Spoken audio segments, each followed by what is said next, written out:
नमस्कार। हम हिंदुस्तानी चैनल में आपका स्वागत है। मैं हूं शिव मिश्रा। क्या मोदी सरकार धर्मांतरण पर कोई प्रभावी और सख्त कानून बनाने से डर रही है? और सामान्यतः सर्वोच्च न्यायालय मोदी के ऐसा लगता है मोदी सरकार के फैसलों के विरुद्ध खड़ा रहता है और उसकी डोर कहीं और बंधी रहती है, और उसके ज़्यादातर फैसले ऐसे होते हैं जो पूरे हिंदू समुदाय को, सनातन समुदाय को काफ़ी उद्वेलित करते हैं।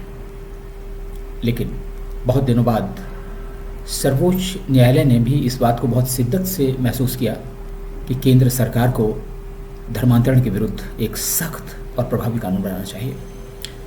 एक जनहित याचिका की सुनवाई करते हुए सर्वोच्च न्यायालय ने कहा कि जबरन धर्मांतरण दीमक की तरह है जो पूरे देश को खा जाता है, और इस समय जिस तरह का धर्मांतरण हो रहा है उससे राष्ट्र की एकता, अखंडता और संप्रभुता को गंभीर खतरा उत्पन्न हो गया है।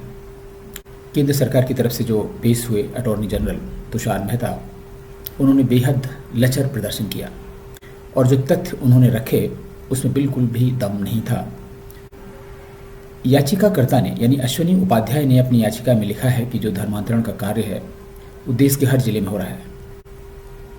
तुषार मेहता का कहना था कि हाँ, सरकार के संज्ञान में है कि धर्मांतरण हो रहा है और आदिवासी क्षेत्रों में कुछ मिशनरी लोग इस कार्य में संलग्न हैं और सरकार इसमें एक कानून शीघ्र ही बनाएगी।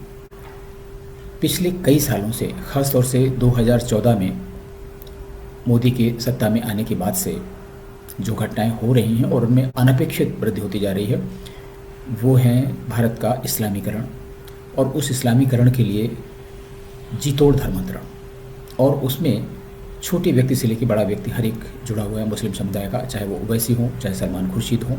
प्रत्यक्ष और परोक्ष रूप से हर चीज़ को वो जायज़ ठहराते हैं। अभी हाल ही में श्रद्धा कांड हुआ, उसके बारे में कुछ कहने की आवश्यकता नहीं, जिसके 38 टुकड़े करके फ्रिज में रख लिए गए। आज उत्तर प्रदेश, मध्य प्रदेश, देश के लगभग हर राज्य में इस तरह की घटनाएं हो रही हैं। ख़ास तौर से भाजपा शासित प्रदेशों में भी घटनाएं ऐसी हो रही हैं और उनको छिपाया जा रहा है। ऐसा प्रतीत होता है कि केंद्र सरकार इस तरह के कानून बनाने में बहुत रुचि नहीं रखती है। ऐसा क्यों? मोदी सरकार को सत्ता में 8 साल हो गए हैं। इन 8 सालों में ऐसा नहीं है कि धर्मांतरण की गतिविधियाँ रुकी रही हों या जो गज़वाए हिंद का कार्य है, भारत के इस्लामीकरण का कार्य है, वो रुका रहा हो। शुरुआत के वर्षों में इसमें कमी ज़रूर आई, शायद वो वेट एंड वॉच की नीति अपना रहे हों, लेकिन जो दूसरा कार्यकाल मोदी का आया है उसमें तो पूरे चरम पर है ये गतिविधियाँ। आज तो ये है कि दिन दहाड़े उत्तर प्रदेश में, झारखंड में, बिहार में मुस्लिम युवक हिंदू लड़कियों को उठा ले जा रहे हैं। इसमें एक विस्तृत और बड़ी विवेचना के अंतर्गत जो सर्वोच्च न्यायालय ने पक्ष रखा कि केंद्र को कानून बनाना चाहिए, और केंद्र सरकार ने कहा हम बनाएंगे। ये तब कहा जा रहा है जब लगभग 9 राज्य, उत्तर प्रदेश, मध्य प्रदेश, गुजरात, हरियाणा, उड़ीसा जैसे कई राज्य हैं धर्मांतरण विरोधी कानून बना चुके हैं। लेकिन अगर कि केंद्रीकृत कानून होता, केंद्र सरकार इस कानून को बना दे, तो सभी के लिए, सभी राज्यों के लिए बाध्यकारी होगा। और आज की जो स्थिति है उसमें जो विपक्ष शासित राज्य हैं वहाँ पर तो ये कानून बनने से रहा, वहाँ कानून ये नहीं बन पाएगा। तो भाजपा क्या चाह रही है कि ये कानून एज इट इज़ रहे, जो व्यवस्था है चलती रहे। क्या कारण है? कारण स्पष्ट है। मोदी ने सत्ता में आने के पहले नारा दिया था अच्छे दिन आने वाले हैं, जिसे लोगों ने हाथों हाथ लिया। लोग कल्पना में खो गए कि शायद सनातन धर्म के भी दिन बहुरने वाले हैं, और जब उन्होंने कहा सबका साथ, सबका विकास, तो भी लोग बहुत खुश हुए। करोड़ों हिंदुओं ने एकजुट होकर मोदी और भाजपा को सत्ता के सर्वोच्च शिखर पर पहुंचा दिया, और भाजपा को वह स्थान मिला जो इसके पहले कभी प्राप्त नहीं हुआ था, और शायद भाजपा ने कभी इसके लिए सोचा भी नहीं होगा। हिंदू जनमानस की अपेक्षाएं बहुत सामान्य सी थी, बहुत साधारण सी थी और बहुत ही अपेक्षित थी, आशानुरूप थी। इसमें ऐसा कुछ भी नहीं था जो भाजपा और मोदी से छिपा हो। मोदी ने निराश नहीं किया, बहुत आक्रामक शुरुआत की। धारा 370 खत्म करना इसका जीता जागता प्रमाण था। लोग बहुत खुश हुए और जब 3 तलाक का कानून पास हुआ, लागू हुआ, तो लोगों में लगा कि सरकार में साहस की कमी नहीं। इसका सीधा संबंध हिंदू समुदाय से, सनातन संस्कृति से नहीं था। और राम मंदिर बनने का रास्ता जब साफ हुआ, भले ही सर्वोच्च न्यायालय ने इसे किया, लेकिन लोगों ने इसका श्रेय मोदी और भाजपा को दिया। संशोधित नागरिकता कानून पास होने के बाद लोगों का उत्साह चरम पर था, लेकिन जब मोदी सरकार का गैर शाहीन बाग में फंस गया तो लोग निराश तो हुए। और किसान आंदोलन में तो सरकार इतना उलझ गई कि अभी तक उबर नहीं पाई है। और फिर इसके बाद में सबका साथ, सबका विकास और सबका विश्वास। आज सबका विश्वास सब पर भारी है। उन करोड़ों हिंदुओं की अपेक्षाओं, आकांक्षाओं और आशाओं पर जिन्होंने क्या सोचकर भाजपा सरकार को, मोदी को शिखर पर पहुंचाया था। आशा है मोदी जी वो भूले नहीं होंगे, लेकिन फिर भी उनको कहीं ना कहीं लगता है कि एक नया वोट बैंक बनाना चाहिए और इसलिए सबका विश्वास इतना भारी पड़ रहा है कि प्रधानमंत्री नरेंद्र मोदी ने स्वयं इनिशिएटिव लेकर एक हाथ में कुरान और दूसरे में लैपटॉप, इस तरह के कार्य शुरू किए। अल्पसंख्यकों को दी जाने वाली छात्रवृत्तियाँ हों, दूसरी सुविधाएं हों, उनमें खासी बढ़ोतरी की गई।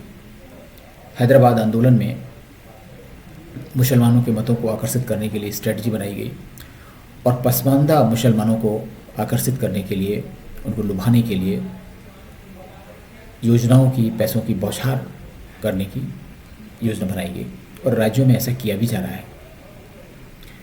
उत्तर प्रदेश सरकार में एक पसमानदा को मंत्री बनाया गया जो किसी भी सदन का सदस्य नहीं था और इसमें कुछ भी अस्वाभाविक नहीं है, किसी को इसमें कोई दिक्कत नहीं है। लेकिन इससे पता चलता है कि भाजपा और सरकार क्या करना चाहती है। पूरे उत्तर प्रदेश में पसमानदा सम्मेलन हुए, बरेली, मुरादाबाद, मेरठ, और सबके निशाने पर थी रामपुर, आजमगढ़ जैसी सीटें। रामपुर की सीट जीतने के बाद भाजपा में इतनी बल्ले बल्ले है कि उसे मैनपुरी की और खतौली की हार नहीं लग रही। और उसी तरह से गुजरात की जीत इतनी भारी है कि उसमें हिमाचल की जीत भी खो गई और दिल्ली नगर निगम के चुनाव का तो किसी को कोई गम नहीं। लेकिन भाजपा को ये सोचना चाहिए कि हिमाचल की हार, दिल्ली नगर निगम की हार हिंदुओं का एक संकेत है, एक छोटी सी चेतावनी है कि अभी जागो, अभी बहुत दूर नहीं है, अभी बहुत देर नहीं है। और अगर सबका विश्वास पाने की ललक या सनक में मोदी सरकार ने, भाजपा ने इसी तरीके से उल्टे पुल्टे काम किए तो 2024 में उसका आना बहुत मुश्किल हो जाएगा। और ये डर शायद भाजपा और मोदी जी दोनों को सता रहा है और इसीलिए जो पसमानदा पे डोरे डालने का अभियान है इसी का हिस्सा है। और ये आज से शुरू नहीं हो गया।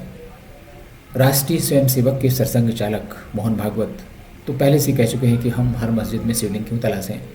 उन्होंने ज्ञानवापी पर नाराज़गी जाहिर की थी और इसके बाद वो कई मस्जिदों में घूमे, कई मौलानाओं से मिले और जब एक मौलाना ने उनको राष्ट्रपिता कहा तो वो गदगद हो गए। और जब वो गदगद हुए तो मेरा तो दिल बैठ गया कि एक और गांधी, एक और राष्ट्रपिता। एक राष्ट्रपिता ने तो सत्यानाश कर दिया है, अगर दूसरा राष्ट्रपिता भी हुआ तो क्या होगा।